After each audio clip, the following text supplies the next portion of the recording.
저희 MBN 취재 결과 이 경호처 내부적으로는 김성훈 경호처 차장에 대한 지금 불만이 굉장히 큰 상황으로 전해집니다. 특히 김 차장 주재로 그제 경호처 간부급 회의가 열렸는데 여기에서 일부 간부들이 김 차장에게 항의하면서 반발하는 모습을 보이기도 했다고 합니다.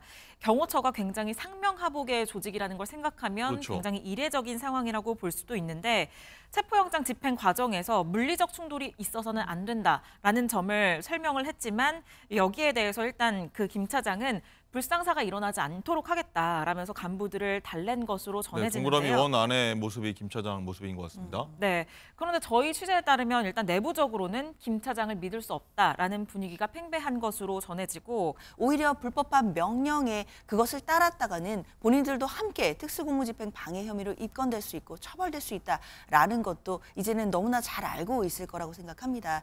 그렇기 때문에 지금 상관의 위법한 지시, 그러니까 적법하게 발부된 영장을 저지하라라는 이런 명분 없는 부당한 명령이 있게 된다라고 한다면 경호처 직원들로서도 아마 스스로 판단하지 않을까라고 생각합니다. 어떤 것이 적법한 길인지 그리고 적법한 방향으로 가는 것인지를 개별적으로 판단할 능력들이 다 있는 상황이기 때문에 만약에 내일이라도 영장 집행이 들어간다라고 한다면 일부 상관들의 그런 부당한 명령, 그러니까 집행을 저지하라라는 명령에도 불구하고 이 명령을 따르지 않을 경호관들도 저는 상당히 많지 않을까. 경찰 측에서는 영장 집행에 만반의 준비를 하고 있는 것 같은데 아까 얘기했습니다만 장기전에 돌입할 수 있다 이런 얘기가 나오면서 윤주영 기자, 방한용품은 물론이고 기저귀까지 준비했다 경찰에서 이런 얘기 나오더라고요. 네, 그렇습니다. 지금 유혈 사태만은 막아야 되기 때문에 경찰 공조부는 최대한 신중하게 영장을 집행하겠다 이런 입장입니다. 경호처의 대응이 만약에 격해진다면 좀 기다렸다가 다시 진입하고 하는 방식으로 지금 체포영장을 집행하겠다라는 방침인 걸로 전해지는데요.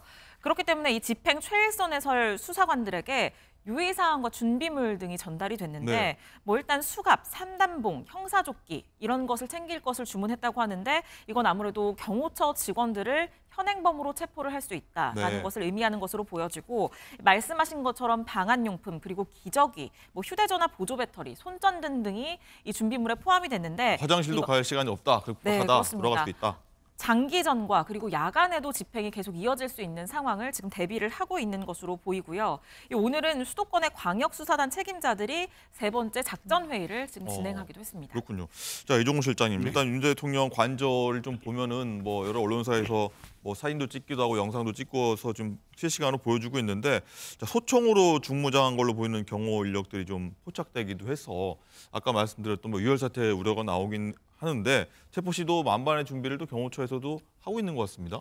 두 가지 다 저는 가능성이 있다고 봅니다. 하나는 뭐냐면 우리가 관저에 이렇게까지 관저에서 어떤 경비를 어떻게 쓰고 하는 거를 볼 수가 있었나요? 지금까지?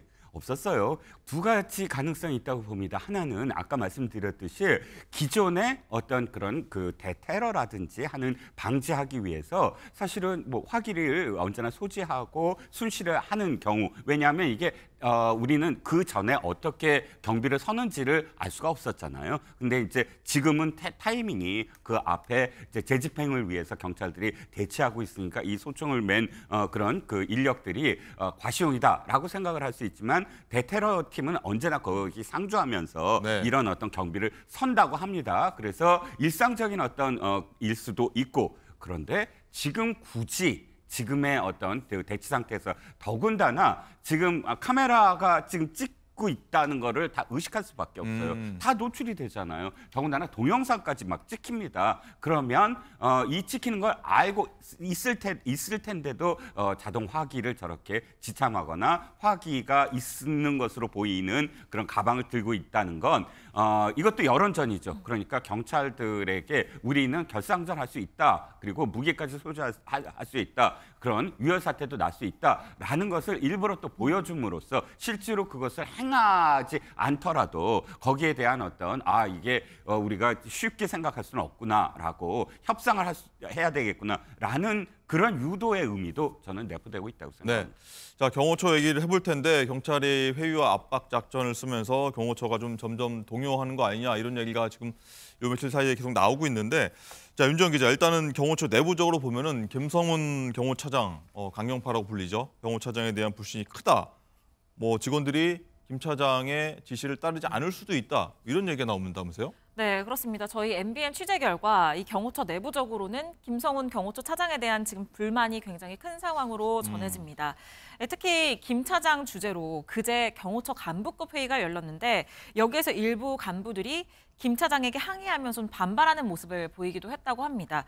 경호처가 굉장히 상명하복의 조직이라는 걸 생각하면 그렇죠. 굉장히 이례적인 상황이라고 볼 수도 있는데 체포영장 집행 과정에서 물리적 충돌이 있어서는 안 된다라는 점을 설명을 했지만 여기에 대해서 일단 그 김 차장은 불상사가 일어나지 않도록 하겠다라면서 간부들을 달랜 것으로 네, 전해지는데요. 동그라미 원 안의 모습이 김 차장 모습인 것 같습니다. 네.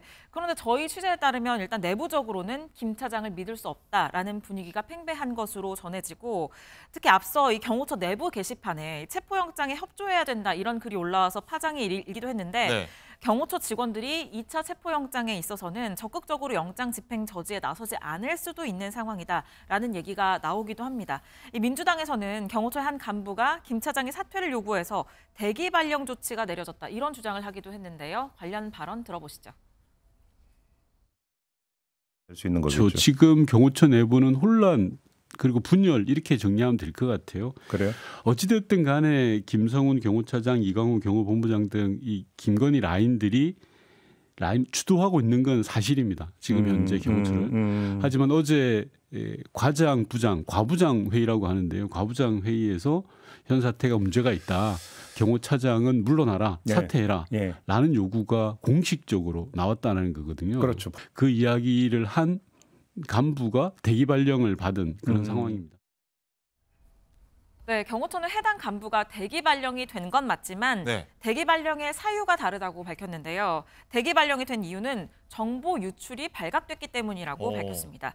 해당 간부가 최근에 한 호텔에서 국수본 관계자 2명을 만나서 이 군사 주요 시설물의 위치 등 내부 정보를 전달한 사실이 확인됐다고 공지했는데요. 경호처는 대통령 경호 안전대책에 치명적인 위험을 초래했기 때문에 반드시 법적 조치를 통해서 책임을 묻겠다고 밝힌 상황입니다. 네.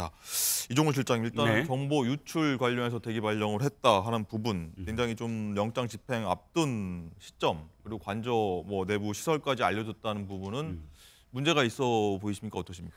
일단 이 간부와 만났다는 경찰 관계자가 특정됐어요. 이름도 특정됐고 네. 물론 보도는 안 됐습니다. 특정됐고 직위도 특정됐습니다. 수사 심의관이라고 하고 두 사람이고 이게 특정이 됐다는 건 어느 정도는 사실일 가능성이 높지 않겠습니까? 그렇다면 이 A 간부라는 사람이 그 전에 항의를 한 것은 항의한 것도 별도로 판단을 해야 되지만 지금 이 상황에서 어떤 일이 있어도 어쨌든 충성, 그러니까 경호처 훈이 하나된 충성, 그다음에 영원한 명예 이렇게 돼 있거든요. 그래서 충성은 굉장히 핵심 가치라고 지금 교육을 받았던 사람들인데 그렇다고 하더라도 내부에서 어떤 항의를 하는 차원을 넘어서 지금 당장 상대라고 할 수 있는 공조본의 관계자에게 기밀, 그러니까 기밀이라는 것도 어떤 관저의 어떤 설계라든지 또는 어디에 어떤 인력이 배치됐다든지 이런 것들을 알려준다는 것은 앞에 부분, 그러니까 항의 자체가 정당했느냐까지도 의심해 볼 수 있는 그런 대목이 아닐까 싶습니다. 네. 자, 장윤주 부위원장님, 일단은 내일로 영장 집행, 2차 집행 이렇게 보이는 상황에서 경호처가 뭔가 술렁이고 있다, 흔들리고 있다, 동요하고 있다 이럴 걸로 보이는데 그렇다면 내일 영장 집행 때 경호처 직원들이 막지 않을 수도 있다 이럴 가능성도 있습니까? 경호처 직원들, 그러니까 경호관들이 불법한 명령에는 복종하지 않아도 된다라는 점을 당연히 이제 알고 있을 거라고 생각합니다. 오히려 불법한 명령에 그것을 따랐다가는 본인들도 함께 특수공무집행 방해 혐의로 입건될 수 있고 처벌될 수 있다라는 것도 이제는 너무나 잘 알고 있을 거라고 생각합니다. 그렇기 때문에 지금 상관의 위법한 지시, 그러니까 적법하게 발부된 영장을 저지하라라는 이런 명분 없는 부당한 명령이 있게 된다라고 한다면 경호처 직원들로서도 아마 스스로 판단하지 않을까라고 생각합니다. 어떤 것이 적법한 길인지 그리고 적법한 방향으로 가는 것인지를 개별적으로 판단할 능력들이 다 있는 상황이기 때문에 만약에 뭐 내일이라도 영장 집행이 들어간다라고 한다면 일부 상관들의 그런 부당한 명령, 그러니까 집행을 저지하라라는 명령에도 불구하고 이 명령을 따르지 않을 경호관들도 저는 상당히 많지 않을까라는 생각도 듭니다. 네. 자, 이런 가운데 민주당 윤건영 의원이 연일 제보를 하고 있는데 이런 제보도 했습니다. 김성훈 차장, 강경파로 불리는 김성훈 차장 이런 일이 있었다. 그리고 경호처 직원들이 또 이런 일도 있었다라는 제보를 어제 공개를 했는데 어떤 내용인지 한번 듣고 오도록 하겠습니다. 이분이 본격적으로 윤석열 대통령 내외의 눈에 들었던 거는 2023년 8월에 있었던 부친상이 계기였다고 해요. 아, 그래요? 예. 예. 부친상 당시에 장례 업무를 김성훈 차장이 도맡아서 했답니다. 소위 말해서 묘자리도 알아보고 뭐 장례 업무들을 경호처의 김성훈 차장이 맡았다라고 해요. 김건희 여사하고도 무슨 또 인연이 있는 뭐가 있습니까? 부속실 환심을 사기 위해서 관저에서 키우는 반려견들 네. 옷을 경호관들이 구입하게 했다는 거예요. 또 다른 것도 있는데 윤석열 씨 내외가 휴가 기간 때 네. 경호처 직원들을 무리하게 동원했다라는 제보도 있습니다. 노래방 기계를 설치한다거나 네. 폭죽놀이를 하는데 폭죽을 사오라고 시킨다거나 가장 제가 좀 충격적이었던 건 생일 같은 날에 직원들을 일종의 장기자랑을 시킨다든지 뭐 이런 식으로. 자, 윤정훈 기자, 이런 제보 내용이 사실이라고 하면 좀 문제가 될 것 같긴 한데 대통령부 반려견 옷을 사게 했다. 생일에 장기자랑을 경호처 직원들에 시켰다. 이런 내용입니다. 네, 윤건영 의원이 경호처 직원들의 제보를 받았다고 지금 주장을 하고 있는 상황인데요. 네. 윤건영 의원은 김상훈 차장이 윤 대통령 내외에 눈에 처음 든 것은 지난 2023년 8월 윤 대통령의 부친상 때였다고 밝혔고요. 이 윤 의원의 주장에 따르면 이 김 차장이 김건희 여사의 환심을 사기 위해서 이 경호처 직원들에게 윤 대통령 내외의 반려견의 옷을 구입하게 하고 심지어는 반려견 옷에 관계기관의 마크까지 새겨서 선물하기도 했다. 이런 제보가 있다고 전했습니다. 또 대통령 내외 휴가 기간에는 경호처 직원들을 동원하고 또 기념일 등에서 일종의 장기자랑을 시키기도 했다고 네. 밝혔는데요. 이 같은 주장에 대해서 일단 경호처는 별도의 입장은 없다라고 밝힌 상황입니다.